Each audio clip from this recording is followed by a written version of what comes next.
Bab 7. Bertemu tetangga. Bu, aku Mila, bisakah kamu mendengarku? Bu. Mila dengan gelisah meraih tangan wanita itu dan memanggil namanya tanpa henti. Tangan wanita itu bergerak dan kemudian alisnya berkedut, perlahan. Dia membuka matanya, bingung. Dia melihat putrinya penuh sukacita dan air mata dan ingin mengatakan sesuatu. Namun, Mila dengan bersemangat menukik ke pelukan wanita itu dan menangis. Bu, akhirnya kamu bangun, aku. Mil, wanita di tempat tidur secara bertahap bangun. Dia merasa bahwa udara yang ringan dan menyegarkan perlahan-lahan bersirkulasi di dalam tubuhnya membuat semangatnya berangsur-angsur pulih. Apa yang terjadi padaku? Mil, wanita di tempat tidur benar-benar terjaga dan berjuang untuk duduk, namun waktu berbaring yang lama membuat anggota tubuhnya mati rasa, membuatnya tidak bisa duduk. Dia, bagaimanapun, merasakan hembusan menyegarkan yang masih memulihkan anggota tubuhnya.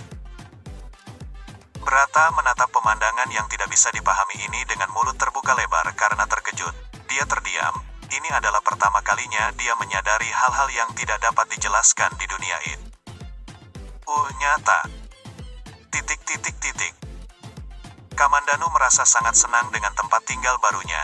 Dia masih memiliki beberapa juta sekarang. Dan untuk saat ini, dia tidak perlu keluar dan mencari uang. Setiap hari, dia tinggal di halaman untuk berkultivasi dan juga dengan hati-hati memindahkan rumput hati perak ke pot bunga lain. Setelah sebulan, Kamandanu juga tahu bahwa orang yang tinggal di sisi barat adalah seorang wanita muda berusia 20-an.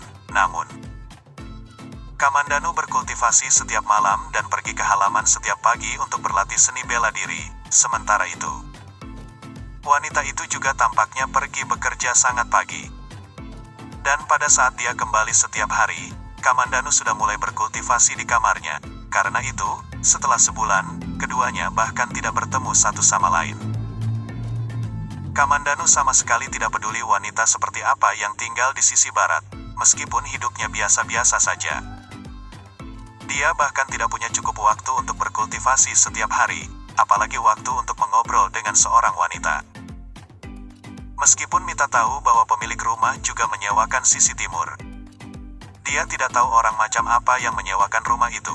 Dia hanya tahu bahwa ini adalah pemuda laki-laki yang seumuran dengannya. Namun, dia pergi bekerja setiap hari pada jam 6 pagi. Dan pada saat dia kembali, sudah hampir jam 7 malam. Tetapi dia belum pernah melihat orang ini. Karena Direktur Rumah Sakit Negara melakukan inspeksi kerja bulan ini, dia bahkan tidak mendapatkan hari istirahat di akhir pekan. Sementara itu, pemuda ini tidak pernah muncul sebelum atau sesudah dia pergi bekerja. Jika bukan karena perubahan bunga di pot bunga di taman setiap hari, dia akan berpikir bahwa orang ini tidak ada sama sekali. Masih ada setengah bulan tersisa sebelum sekolah dimulai. Kultivasi bulan ini hanya membuat tenaga dalam Kamandanu lebih murni. Tetapi masih jauh dari tahap kedua pemurnian tubuh. Dari sini, dapat dilihat seberapa besar energi spiritual di dunia mempengaruhi kultivasi. Namun, seni bela diri atau jurus-jurusnya tidak ketinggalan, dan dia menjadi semakin mahir. Kamandanu juga tahu bahwa jika dia ingin mencapai tahap 2 di tempat ini, itu tidak mungkin tanpa bantuan hal-hal eksternal. Namun, ramuan di toko-toko itu tidak dapat membantunya menerobos. Satu-satunya harapannya terletak pada rumput hati perak di halaman. Namun, hanya ada satu rumput hati perak, jadi Kamandanu ingin rumput spiritual ini tetap hidup. Idealnya, itu akan menghasilkan benih, dan dia bisa menumbuhkan yang lain. Namun, periode pertumbuhan rumput hati perak adalah 2 tahun. Mungkin rumput hati perak ini tumbuh dengan sendirinya dan baru ada selama 1 tahun. Bahkan dengan merawatnya hati-hati itu akan menjadi setit. Aknya 3 tahun sebelum yang satu ini matang dan dia bisa memanen buahnya. Namun, harapan lebih baik daripada tidak sama sekali. Kamandanu berjalan keluar rumah dan melihat ada seorang wanita berusia 20 tahun yang sedang mencuci pakaian di halaman, dengan satu pandangan. Dia tahu itu adalah wanita yang tinggal di sebelah sebelumnya. Dia selalu mencuci pakaian di malam hari.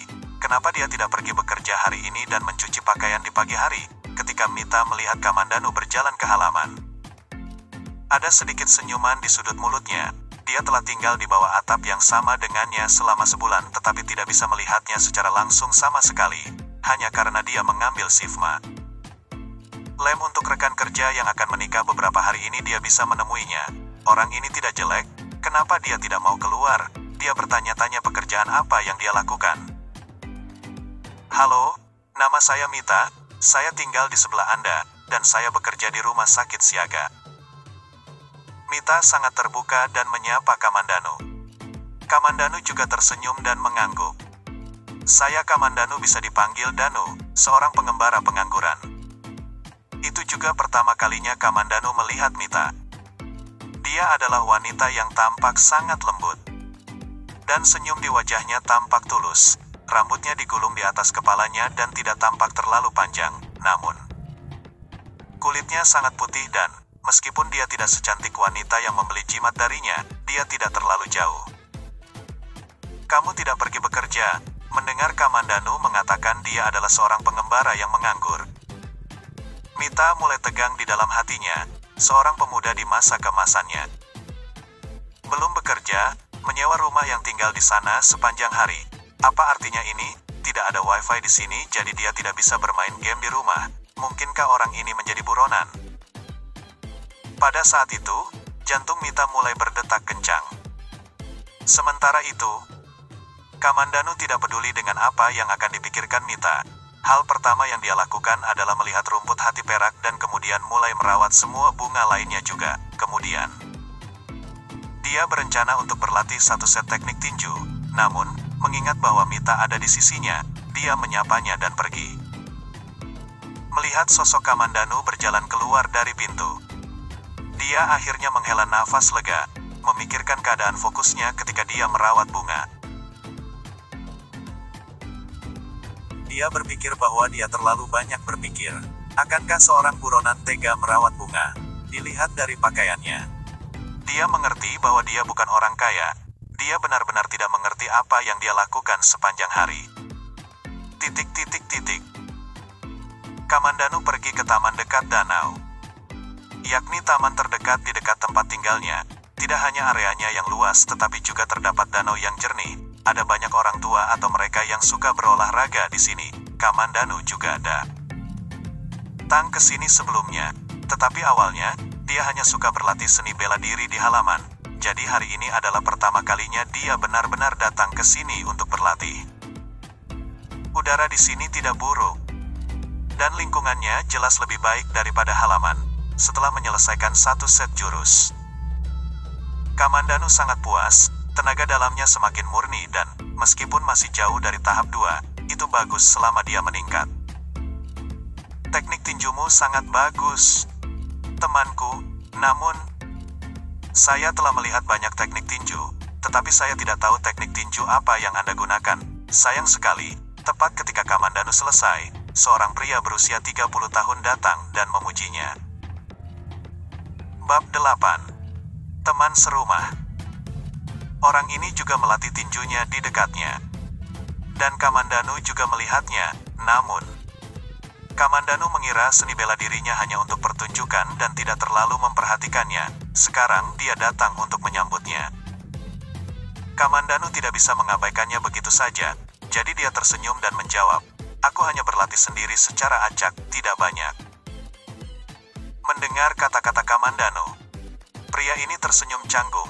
Cukup jelas bahwa Kamandanu tidak tertarik untuk mengenalnya, namun dia benar-benar merasa bahwa teknik tinju Kamandanu bagus yang membuatnya ingin mengenalnya, sehingga datang untuk menyapa. "Nama saya Benny, saya dapat memberitahu Anda. Saya memiliki master yang hebat, dan tangan saya gatal untuk tampil. Bagaimana kalau kita memiliki pertandingan cepat?"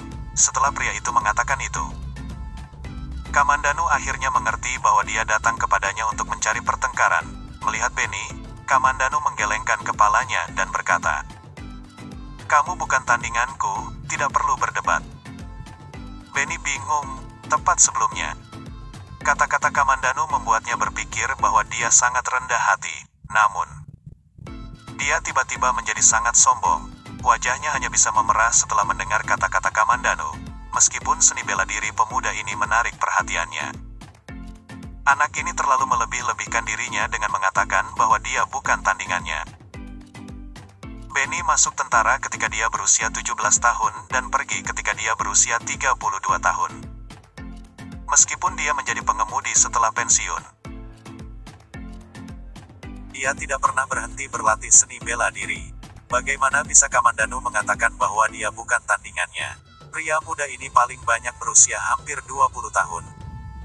Tidak mungkin dia percaya bahwa dia bukan tandingan seorang anak berusia awal 20-an. Alasan dia ingin berdebat dengan pemuda ini adalah karena dia merasa seni bela diri Kamandanu bukan untuk pertunjukan. Sama seperti dia, dan bertarung dengan Kamandanu pasti akan memberinya keuntungan. Bagaimana kamu tahu bahwa aku bukan tandinganmu? Sejujurnya, setelah saya meninggalkan tentara, saya belum pernah bertemu seseorang yang bisa menjadi tandingan saya. Karena kamu sangat percaya diri, lalu mengapa kita tidak mencoba? Benny merasa kehilangan muka. Kamandanu menggelengkan kepalanya dan berkata dengan enggan, "Oke, karena kamu mau, maka ambil langkah pertama. Di sini saja, kita tidak akan pergi ke tempat yang lebih besar." Benny melihat sekeliling. Kamandanu tersenyum dan berkata, "Ini hanya masalah beberapa gerakan, itu tidak perlu." Benny dibuat terdiam oleh kata-kata Kamandanu. Kemarahan mulai muncul di hatinya saat dia berbicara dengan sedikit marah. "Kalau begitu, aku akan menyerang." Jurua Benny adalah macan hitam merobek hati, yang biasa-biasa saja namun kokoh, meskipun mungkin terlihat sederhana. Pikirannya adalah ketika pemuda ini akan bergerak, serangan Benny akan segera berubah dan membuat Kamandanu mengetahui kekuatannya. Tanpa diduga baginya, tepat ketika Benny memukul dengan tinjunya, Kamandanu tiba-tiba maju selangkah dan meraih tinju Benny. Bahkan sebelum dia sempat mengubah gerakannya, Kamandanu mengangkat tangannya. Dan tubuh Benny yang hampir 100 kg terangkat yang menyebabkan kepala Benny segera berdengung. Itu benar-benar melebihi akal sehatnya, ketika dia sadar kembali. Dia menyadari bahwa dia telah dilempar ke bangku batu di samping Kamandanu, seolah-olah dia telah duduk di sana sejak awal. Sementara itu, pemuda yang berdebat dengannya sudah menghilang. Luar biasa, setelah beberapa waktu, Benny akhirnya mengetahui apa yang terjadi dan bergumam pada dirinya sendiri. Bahkan instruktur di tentara tidak bisa menang melawan saya dengan mudah. Ketika Kamandanu berjalan ke halaman kecil, Mita sedang mengamati bunga yang dia tanam. Meskipun Kamandanu menanam banyak bunga, itu semua terutama untuk menutupi rumput hati perak itu. Melihat Kamandanu masuk, Mita merasa sedikit canggung dan buru-buru berdiri, mencoba mencari percakapan. "Aku tidak menyangka kamu suka menanam bunga." Biasanya, pria yang menanam bunga sangat teliti.